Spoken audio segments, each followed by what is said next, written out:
नमस्कार, हून टीवी देख रहे हैं आप। मैं हूं आपके साथ विशाल कर। खबरों की शुरुआत करेंगे। देहरादून सचिवालय में ऋषिकेश कर्णप्रयाग रेल परियोजना और टनकपुर बागेश्वर रेल लाइन की प्रगति के संबंध में बैठक हुई है। सीएम पुष्कर सिंह धामी की अध्यक्षता में हुई बैठक में अधिकारियों को दोनों परियोजनाओं पर तेज गति से कार्य आगे बढ़ाने के निर्देश भी दिए गए हैं। सीएम ने अधिकारियों को निर्देश दिए कि ऋषिकेश कर्णप्रयाग रेल परियोजना पर प्रस्तावित रेलवे स्टेशनों के आसपास के क्षेत्रों को मूलभूत सुविधाओं से जोड़ा जाए। इसके लिए लोक निर्माण विभाग और रेल विकास निगम समन्वय के साथ कार्य करें। साथ ही इस परियोजना पर स्केप टनल को समानांतर सड़कों के रूप में विकसित करने की संभावनाओं पर भी कार्य किया जाए। अधिकारियों को कर्णप्रयाग से बागेश्वर तक रेल लाइन के विस्तार की संभावनाओं पर भी कार्य करने के लिए निर्देशित किया गया है।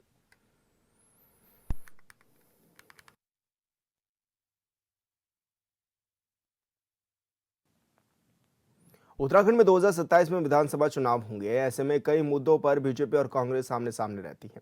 महिला हिंसाओं से बीजेपी विधायक दिलीप सिंह रावत ने उत्तराखंड से जुड़े कई अहम मुद्दों को लेकर हॉर्नबिल टीवी से खास बातचीत भी की है।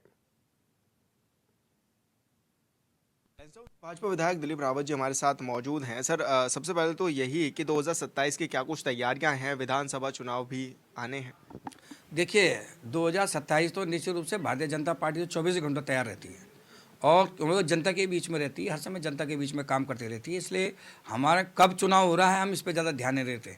हम ये समझते हैं कि रोज़ जनता के बीच में कैसे रहा जाए, उनकी बातें कैसी सुनी जाएँ, कैसे उनका निवारण किया जाए, इस पर रहते हैं। इसलिए हम लोगों के टच में रहते हैं, इसलिए हम रोज़ चुनावी मोड में रहते हैं। लेकिन सर, कोटद्वार में कहा जा सकता है कि पौड़ी क्षेत्र में सबसे मुद्दा जो गरमाया हुआ है वो अंकिता हत्याकांड का भी गरमाया हुआ है। हाल फिलहाल में महापंचायत भी हुई इसको लेकर। और तो क्या लग रहा है कि इस तरह के मुद्दे जो हैं वो नुकसान पहुंचाने का काम करेंगे?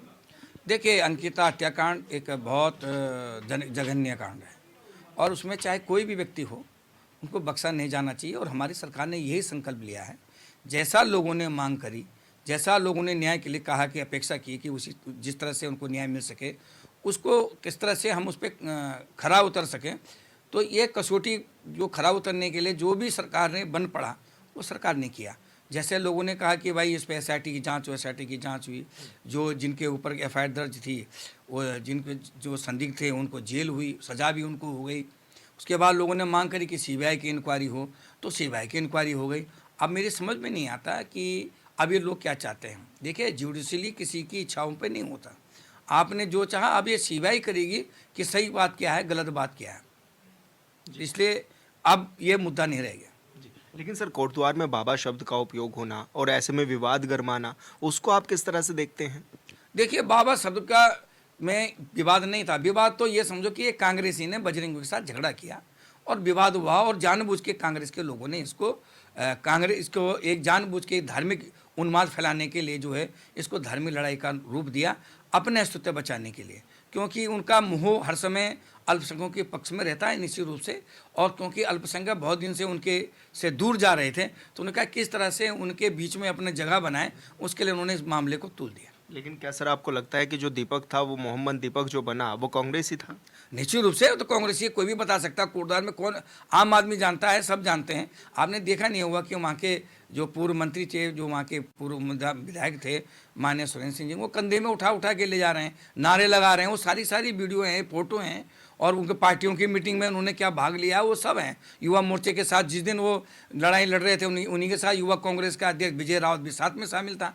तो ये सारी चीज़ें हैं और ये सभी जानते हैं, कोटद्वार के सभी वासी जानते हैं कि वो कांग्रेस का था। और ये जानबूझ के कांग्रेस ने अपने अस्तित्व बचाने के लिए जानबूझ के इसको मुद्दा बनाया। जंगली जानवर एक बड़ी वजह है जो कि काफ़ी दिक्कतें दे रही हैं, लोगों को परेशानियां भी हो रही हैं। क्या आपको लगता है कि एक ठोस रणनीति बनाई नहीं गई अभी तक? देखिए, मैं तो शुरू से ही मांग करते आ रहा हूँ कि वन्य जीवों की सुरक्षा के लिए उत्तराखंड विशेषकर बहुत ज़्यादा प्रभावित है और जंगलों से आच्छादित हमारा है। 67-71% करीब हमारा वन आच्छादित क्षेत्र है। निश्चित रूप से यहाँ के लिए अलग नीति बननी चाहिए। मैं बार बार कह रहा हूँ, लेकिन सरकार को भी मैंने कई बार कहा है, मैंने डिबेट भी की है विधानसभा में, जिसके लिए मैंने कहा था कि बहिष्कार करूँगा अगर नहीं करोगे डिबेट। तो उस फलस्वरूप मुझे डिबेट करने का मौका दिया गया विधानसभा में। तो मैंने हर समय कहा है कि उत्तराखंड के परिप्रेक्ष्य में जो है इसको एक व्यवहारिक रूप देना चाहिए और हमको लिए क्या ठीक ठाक हो सकता है, कैसे हम पर्यावरण को भी बचाएं, वन्य जीव को भी बचाएं और आम जनता को भी बचाएं। इसलिए नई सिरे से जो है एक समीक्षा की जानी चाहिए और नई तरीके से जो है इसका नियम बनना चाहिए। इस बार भी आप विधानसभा में इस तरह का मुद्दा उठाएंगे कि वन्य जीवों से राहत मिल सके लोगों को? निश्चित रूप से अगर वहाँ मौका मिलेगा, अगर वो वहाँ बात करेंगे, अगर मेरे को अवसर देंगे तो मैं निश्चित रूप से बात करूँगा। सर, यूसीसी लागू होने के बाद से क्या लगता है कि यूसीसी से बदलाव आया है? क्योंकि आज भी कांग्रेस लगातार ये आरोप लगा रहे हैं कि 3 बच्चियां डेली गायब हो जा रही हैं उत्तराखंड से। देखिए, मैं आपसे बता दूं कि यूसीसी एक उत्तराखंड नहीं बल्कि पूरे भारतवर्ष में एक अलग से एक नियम बना है, कानून बना है और इससे नीचे बहुत सारे लोगों को, आप जब मुस्लिम बहनों से पूछिए कि उनको कितना लाभ हुआ है। और इसी रूप से जो धर्मांतरण है या कोई और चीज़ जैसी है जो समाज को कलुषित करने की बातें हो रही थी, वो सब पे नियंत्रण हुआ है। तो मैं समझता हूँ, और जैसे हाँ, ये निश्चित रूप से अगर कोई लड़कियाँ गायब हो रही हैं जैसे आप कह रहे हैं, तो मैं समझता हूँ ये दुर्भाग्यजनक है और सरकार को और कड़ाई के साथ इसकी व्यवस्था करनी चाहिए। पर्यटकों स्थलों पर किस तरह से आप लोग काम कर रहे हैं कि वहाँ पर जनसंख्या जो है वो और अधिक बढ़े? क्योंकि सिद्धबली कोटद्वार से आप भी बिलोंग करते हैं। किस तरह की मान्यताएं हैं और किस तरह से अब वहाँ पर पर्यटक बढ़ रहे हैं? देखिए, पूरे उत्तराखंड में कभी जब उत्तराखंड बनने से पहले पूरे साल भर में 5-7 लाख लोग आते थे।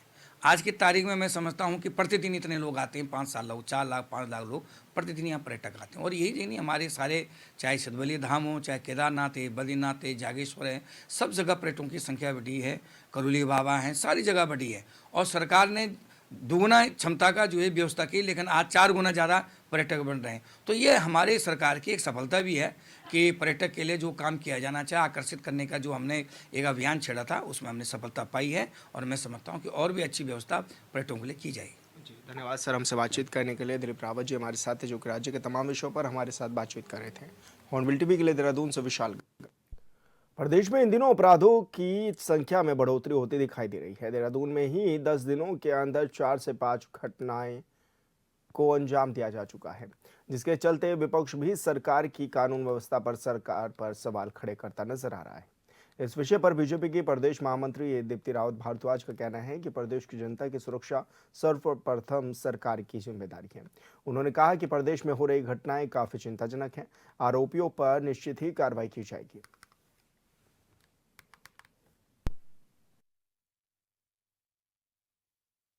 ऐसा लगता है ये बहुत दुर्भाग्यपूर्ण घटनाएं होती हैं अगर इस तरीके से कुछ होता है। और कानून व्यवस्था सुदृढ़ होना, ये सरकार इसके लिए इस बात को सुनिश्चित करती है कि कानून व्यवस्था ठीक से रहे। हमारी बहनें, हमारी बेटियां, हमारे प्रदेश में जो महिलाएं हैं, हमारे प्रदेश में रहने वाले युवा हैं, हमारे और जो नागरिक हैं, मैं कहूँगी इस देश के और इस प्रदेश के, वो सब सुरक्षित रहें। ये पहली प्राथमिकता यहाँ पर सरकार की है, मुख्यमंत्री जी की है, धामी जी की। और उसमें अगर कोई भी कोताही बरती जा रही है, कहीं भी कोई ढील है, और जब ऐसी घटनाएं होती हैं तो इसके लिए जो जिम्मेदार है उसको ज़रूर यहाँ पर उसके ऊपर एक्शन भी होगा, वहाँ इंक्वायरी भी होगी। लेकिन ऐसी घटनाएं कम से कम हो, इसको सुनिश्चित करना भी हम सब इसकी पूरी कोशिश कर रहे हैं। और सरकार भी संज्ञान इसका लेगी कि ये आखिर क्यों हुआ और इसके ऊपर इंक्वायरी ज़रूर बैठाएगी। नरेंद्रनगर में 9 फरवरी से 3 सूत्रीय मांगों को लेकर लोक निर्माण विभाग के मिनिस्ट्रियल कर्मी लोक निर्माण विभाग के खंड कार्यालय परिसर में अनिश्चितकालीन धरने पर बैठे हैं।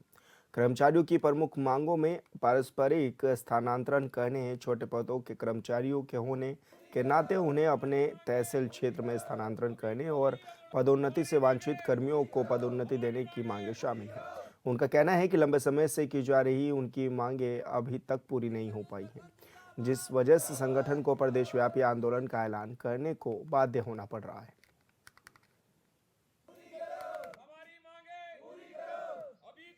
से चल रहे हैं और अभी चालू है। हमारा मुख्य बिंदु तो यह है कि हमारी मांग पूर्ण करें। जो हमारा तहसील का म्यूचुअल गए है, ये मांग के लिए हमारे एक हमारा प्रमोशन जो लिस्ट जिनका आनी है वो मांग पूरी कर ली। पहले तो मैं आपके चैनल को यहाँ इस मंच के माध्यम से धन्यवाद अदा करता हूँ। मैं यहाँ पे मुख्य प्रशासन अधिकारी के पद पर महात्मा लाल मेरा नाम है, यहाँ पे कार्यरत हूँ मैं। और हमारे प्रांत लेवल के जो हमारा संगठन है लोनी भी मिनिस्टर खंडिया कार्यालय का, उन्होंने स्थानांतरण हेतु, जिसमें है कि सरकार का कोई नुकसान नहीं है, एक कर्मचारी को दूसरी जगह में भेजना है, टीए नहीं देना। अब मुख्य अभियंता स्तर की का कार्य है ये। पर मुख्य अभियंता अपनी हर धर्मता पे अड़ा हुआ है, जिस कारण हमारे ये काम नहीं हो रहे हैं। दूसरा हमारा तहसील का मुद्दा है। हम छोटे कर्मचारी हैं, छोटा कर्मचारी होने के बाद भी उसे तहसील में नहीं भेजा जा रहा है, एक मांग वो है। तीसरा हमारा पदोन्नति जो हो रही है बड़े धीमी गति से हो रही है, जिससे कर्मचारियों को आर्थिक नुकसान झेलना पड़ रहा है। इसलिए हमने अनिश्चितकालीन हड़ताल पे 9 तारीख से यहाँ पे बैठे हुए हैं और आगे भी हमारा आंदोलन प्रांतीय कार्यकारिणी के नेतृत्व में आगे बढ़ेगा। मैं सरकार से कि अल्प वेतन भोगी कर्मचारियों को इस प्रकार परेशान न करके उनकी मांगों पर जल्द से जल्द निर्णय लेने का कष्ट करें। आज हम इस लोनवी परिवार के परिसर में खड़े हैं। लगातार 3 दिन से 9 फरवरी से हमारा जो ये हड़ताल है ये गतिमान है और हमारी जो मेन मांगे हैं वो 3 हैं। हमारे 3 सूत्री मांग है। पहला जो मैटर है वो ये है कि जो हमारे म्यूचुअल ट्रांसफ़र नहीं हो रहा है, तो जैसे कि हर किसी कर्मचारी की अपनी पर्सनल चीज़ें होती हैं कि वो अपने क्षेत्र में जाना चाहता है, तो वो उससे मतलब कन्वे करके वो दूसरे म्यूचुअल करके वो म्यूचुअल ट्रांसफ़र की आशा करता है। दूसरा हमारा ये है कि जो एचओडी की ओर से, एचओडी सर की ओर से जो वो होने हमारे प्रमोशन होने हैं उनमें धीमी गति हो ही नहीं रहे, वो ट्रांसफ़र नहीं हो रहे, पदोन्नतियाँ नहीं हो रही। तीसरा हमारा तहसील का मैटर है। तहसील का मैटर ये है कि एक छोटा अल्पभोगी कर्मचारी तहसील अपने व्यक्तिगत तहसील में नहीं जा पा रहा है, तो उस हेतु हमारी ये मांग है और जिला स्तरीय कार्यकारिणी की बैठक हुई, इन्होंने हमें निर्देशित किया है। इसलिए हम लगातार यहाँ इस परिसर में खड़े हैं और तब तक अड़िग रहेंगे जब तक कि हमें इसका एक अच्छा हल नहीं हो जाता इसका। प्रेस सूचना ब्यूरो पीआईबी की ओर से विशाखापत्तनम गए उत्तराखंड के पत्रकारों के भ्रमण कार्यक्रम के दौरान मुरारी गांव स्थित कॉफ़ी नर्सरी का अवलोकन किया गया। मीडिया प्रतिनिधियों को कॉफ़ी बोर्ड अरकू की तरफ से संचालित मुरारी गांव स्थित कॉफ़ी नर्सरी का अवलोकन भी कराया गया। यहां उन्हें कॉफ़ी के पौधे तैयार करने की प्रक्रिया, आधुनिक नर्सरी तकनीक और गुणवत्ता मानकों के बारे में भी जानकारी दी गई। कॉफ़ी बोर्ड के वरिष्ठ संपर्क अधिकारी श्यामला रमेश ने बताया कि अरकू क्षेत्र में आधुनिक खेती तकनीकों, बेहतर बीज, जैविक खेती और प्रसंस्करण सुविधाओं पर भी विशेष ध्यान दिया जा रहा है। किसानों को प्रशिक्षण देने के साथ साथ कॉफ़ी की गुणवत्ता सुधारने के लिए वैज्ञानिकों विधियों का भी उपयोग किया जा रहा है। कॉफ़ी बोर्ड की कनिष्ठ जनसंपर्क अधिकारी बीबी केएम लक्ष्मी ने बताया कि केंद्र सरकार की ओर से कॉफ़ी उत्पादक को वित्तीय सहायता, बाजार संपर्क और ब्रांडिंग सपोर्ट भी प्रदान किया जा रहा है। अरकू वैली कॉफ़ी को राष्ट्रीय और अंतर्राष्ट्रीय बाजारों में बढ़ावा देने के लिए विशेष विपणन रणनीति भी तैयार की गई है। उन्होंने बताया कि केंद्र सरकार की तरफ से कॉफ़ी उत्पादन पर 99% सब्सिडी दी जाती है। 1 एकड़ में कम से कम 50,000 और अधिकतम 2.5 लाख की आमदनी भी होती है। स्थानीय आदिवासी किसानों ने इस पहल का स्वागत करते हुए कहा कि इससे उनकी आय में वृद्धि हो रही है और उनकी मेहनत को सही पहचान भी मिल रही है। विशेषज्ञों का मानना है कि इन प्रयासों से अरकू कॉफ़ी देश की प्रमुख प्रीमियम कॉफ़ी ब्रांड के रूप में भी उभर सकती है। कॉफ़ी बोर्ड ने यह स्पष्ट भी किया है कि आने वाले वर्षों में अरकू क्षेत्र में कॉफ़ी उत्पादन और निर्यात को और बढ़ावा देने के लिए नई परियोजनाएं भी शुरू की जाएंगी।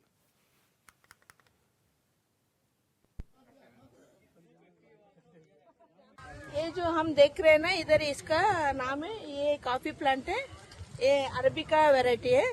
यहाँ का ये छोटा है ना, पहले का ये 2 टायर में ग्रो करते हैं। इसका पहला टायर है 3 फीट तक लगाने से ये पहले ये प्राइमरी सबसे ऊपर फ्रूट आ जाते हैं। बाद में हम 15 साल के बाद और 2 टायर रख देते हैं और इसका फाइनल हाइट हम फिक्स करते हैं 5 फीट। ये काफी के अंदर जो हम देख रहे हैं ना शेड, इसके शेड का सिल्वर रॉक बोल देते हैं। वो खाली नहीं छोड़ के हम ये पेपर है ना, ये पेपर को ग्रो करते हैं। ये पेपर और वो इंटरक्रॉप बोल देते हैं। ये इसको भी और इसको भी और क्रॉवर को इनकम आ जाएगा, उसको स्टेटस बढ़ जाएगा। इसलिए हम कॉफी बोर्ड इन सभी लोगों को सीड से कब तक कैसे कॉफी ग्रो करना है, सीड कहाँ कैसे डालना है, सभी को हम बुश मैनेजमेंट और क्वालिटी कॉफी बनाने के लिए सभी को हम कॉफी बोर्ड तरफ से ट्रेनिंग देते हैं। Vantala Minnu son of Ramurthy, Musri village. He's having the 3 acres coffee.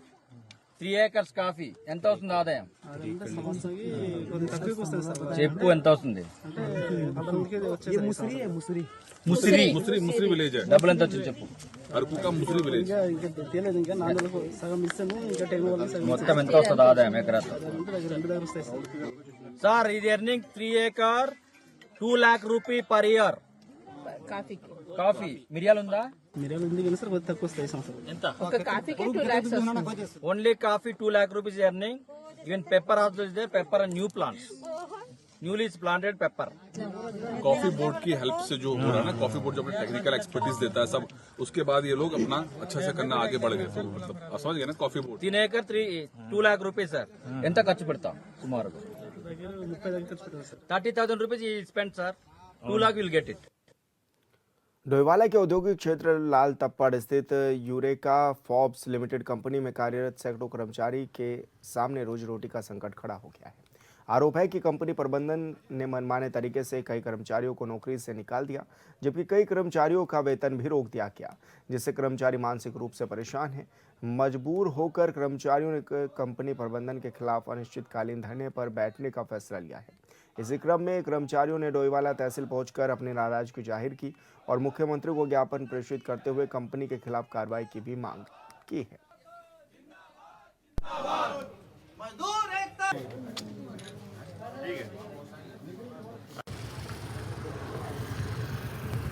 जैसा कि काफ़ी टाइम से जो यूरोका फॉर्ब्स कंपनी की शिकायतें हमारे पास भी काफ़ी शिकायतें आ रही है और हमने भी तहसील प्रशासन में और जो लेबर कोर्ट है उसमें भी काफ़ी शिकायतें की हैं, लेकिन उन शिकायतों के बावजूद भी जो हमारे श्रमिक आज से नहीं लगभग 15-16 साल से वहाँ कार्यरत थे, उन लोगों को अभी कुछ दिन पहले कंपनी द्वारा हटा दिया गया है।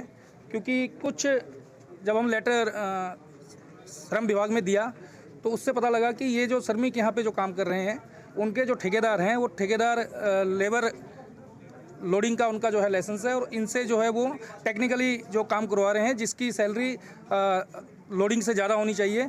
उस चीज़ों की जांच करते हुए उनके लाइसेंस निरस्त किए। जैसे ही लाइसेंस निरस्त हुए उसके बाद जितने भी हमारे वहाँ श्रमिक थे उन श्रमिकों को सारों को जो है कंपनी से निकाल दिया गया है। हमारी जो मांगे हैं उसमें इन्होंने जैसे हम पहले यानी कुशल कर्मचारी का काम करवाते थे हमारे से और अकुशल का ही वेतन दिया जाता था हमें। और जब हमने शिकायतें श्रम विभाग में की तो श्रम विभाग में ये तथ्य सही पाए गए तो उन्होंने इस एविडेंस के बेस पे ठेकेदारों के कार्रवाई की कंपनी पे और ठेकेदारों के लाइसेंस निरस्त कर दिए। इन्होंने हमें भी इनके उस ठेकेदार के साथ साथ हमें भी बाहर कर दिया। हमें कोई यानी कि छंटनी मुआवजा दिया गया वो भी पूरी तरह से नहीं दिया गया, उसका भी कोई हिसाब नहीं बताया गया कि कैसे दिया क्या दिया। बोनस हमारा जो था 20% पहले देते थे, लेकिन इन्होंने उसे भी 8.33% कर दिया गया है। उसके एवज में हमने जो अपनी मांगे रखी थी, अब हमारी मांगे हैं कि हमारा नियमितीकरण किया जाए और हमें छटनी मुआवजा सही तरीके से दिया जाए, जिसके लिए हम आंदोलन के लिए बाध्य हुए हैं और ये अब आर पार की लड़ाई है। हमें नॉन स्किल्ड का काम कराया जाता था, मतलब नहीं स्किल्ड का काम कराया जाता था और नॉन स्किल्ड का पैसा दिया जाता था।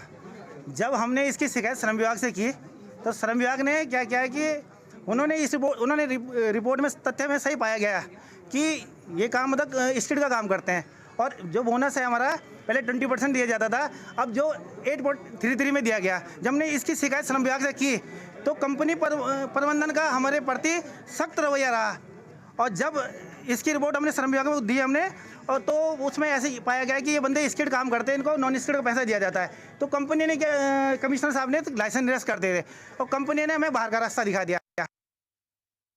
अल्मोड़ा में आगामी 13 से 15 फरवरी 2026 तक 21वां राष्ट्रीय विज्ञान संग्रहालय प्रमुखों का सम्मेलन किया जा रहा है, जिसकी मेजबानी मानसखंड स्थित विज्ञान केंद्र करेगा।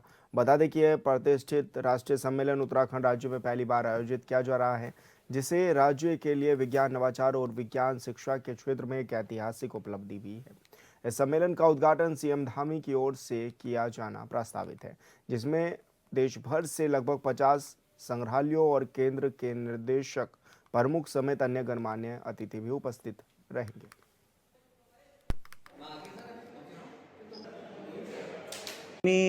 13 तारीख से लेकर 15 तारीख तक मानसखंड विज्ञान केंद्र अल्मोड़ा में एक राष्ट्रीय स्तर का सम्मेलन किया जा रहा है। इसमें जो NCSM होती है, भारतीय national council for science museum, और यूकॉस्ट मिलकर इस कार्यक्रम का आयोजन कर रहे हैं। इस कार्यक्रम में जितने भी पूरे देश के हमारे विज्ञान केंद्र हैं, चाहे वो सरकारी हो या प्राइवेट हो, इन सब के निदेशक और फाउंडर्स और जो पॉलिसी मेकर्स हैं, वो सब लोग मिलकर एक गहन मंथन यहाँ पर करेंगे 3 दिन तक, और यह डिसाइड करेंगे कि अगले वर्ष जो कार्यक्रम होने हैं उसमें जो नए विज्ञान के क्षेत्र में जो आगे बढ़ोतरियाँ हो रही हैं, तो उनमें हम उनको साइंस सेंटर्स में हम उनको कैसे डिस्प्ले किया जा सकता है। और ये उत्तराखंड के लिए बहुत ही सौभाग्य की बात है कि पहली बार यह जो सम्मेलन है वो हमारे उत्तराखंड में किया जा रहा है, वो भी सुदूरवर्ती पहाड़ी क्षेत्रों में। जो ऋषिकेश में वन गुज्जरों की ओर से गंगा भोगपुर में 3 दिवसीय कार्यक्रम का आयोजन किया गया है, जिसमें वन गुज्जर समुदाय की महिलाओं ने छोटे छोटे स्टॉल लगाकर स्वरोजगार की दिशा में अपनी पहल प्रस्तुत की है। इन स्टॉलों के जरिए महिलाओं ने अपनी ओर से तैयार किए गए हस्तकला उत्पादों का प्रदर्शन किया। इसका मुख्य उद्देश्य वन गुज्जर महिलाओं को आत्मनिर्भर बनाना और उन्हें रोजगार से जोड़ने का है। उन्होंने स्टॉल के जरिए सरकार से निवेदन किया है कि गुज्जर समुदायों को भी स्वरोजगार योजनाओं से जोड़ा जाए।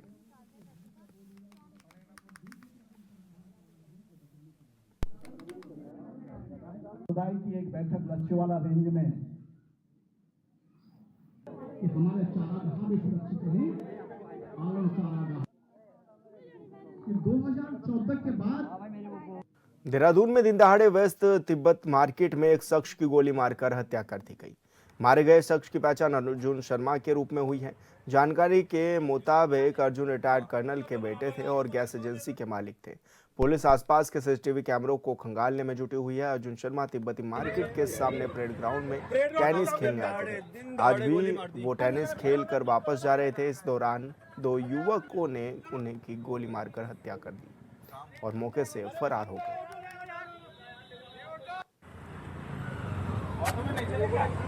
राजधानी देहरादून में अपराधियों के हौसले इतने बुलंद हैं कि दिन दहाड़े गोली मारकर चल दे रहे हैं और पुलिस कुछ भी नहीं कर पा रही। यानी कि आज हाल फिलहाल में भी ये देखा गया कि तिब्बती मार्केट के सामने एक व्यक्ति को गोली मार दी गई, सीने में उसकी गोली मारी गई और जैसे ही उसको अस्पताल में ले पहुंचाया गया तब तक उसकी मौत भी हो गई। मामले लगातार बढ़ रहे हैं। हालांकि ये विवाद जो है ये जमीनी विवाद अभी तक बताया जा रहा है। पुलिस ने इसको लेकर टीमें भी गठित कर दी हैं और आरोपियों की धरपकड़ के लिए भी लगातार कोशिशें की जा रही हैं। तमाम जो सीसीटीवी कैमरे हैं वो भी खंगाले जा रहे हैं और ऐसे में पुलिस प्रशासन पूरी तरह से तत्पर नजर आ रहा है। लेकिन जब ये हत्याएं हो जा रही हैं उसके बाद पुलिस विभाग जाग रहा है। यानी कि कहा जा सकता है इससे पहले भी राजधानी देहरादून में एक के बाद एक 4 मामले ये सामने आ चुके हैं और आज सुबह 10:30 बजे की घटना बताई जा रही है जब ये चौथा मामला हुआ। यानी कि बताया जा रहा है कि विवाद प्रॉपर्टी को लेकर था और उसके बाद जब ये युवक तिब्बती मार्केट में पहुंचा तो वहां पर 2 स्कूटी सवार युवकों ने इसके सीने में गोली मार दी और ऐसे में अर्जुन शर्मा की मौके पर ही मौत भी हो गई है। यानी कि मामले लगातार बढ़ रहे हैं और आरोपियों के हौसले इतने बुलंद हैं कि वो हत्याएं तक कर रहे हैं और ऐसे में पुलिस उनकी धरपकड़ तक नहीं कर पा रही है। हॉर्नबिल टीवी के लिए देहरादून से विशाल गर्ग। और फिलहाल इस बुलेटिन में इतना ही। आप देखते रहिए हॉर्नबिल टीवी। नमस्कार।